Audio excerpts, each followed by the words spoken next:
নির্বাচন কমিশনের নির্দেশনা পেলে সুষ্ঠু, অবাধ ও সহিংসতামুক্ত ভোট আয়োজনে ভূমিকা রাখবে সেনাবাহিনী।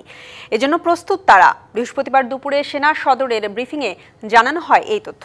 বলা হয়, মব সহিংসতার বিরুদ্ধে কঠোর অবস্থানে সেনাবাহিনী।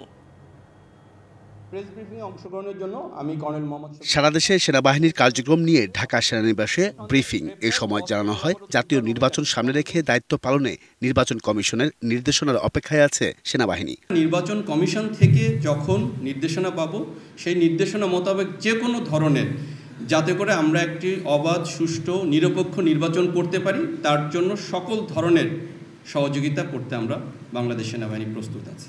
পাশাপাশি মব সহিংসতা ঠেকাতে কঠোর তারা। কিশোর অপরাধ নিয়ন্ত্রণেও অভিযান চালানো হচ্ছে। গত 1 মাসে ধরা হয়েছে কিশোর গ্যাংয়ের 56 সদস্যকে। জানানো হয়, যেসব সেনা সদস্যের বিরুদ্ধে গুম অপহরণের অভিযোগ আছে তা খতিয়ে দেখা হচ্ছে। কিছু কিছু সেনা সদস্য যারা ডেপুটেশনে ছিল, তাদের বিরুদ্ধে গুমের সাথে অভিযোগ এসছে এবং তাদের তদন্ত চলমান রয়েছে।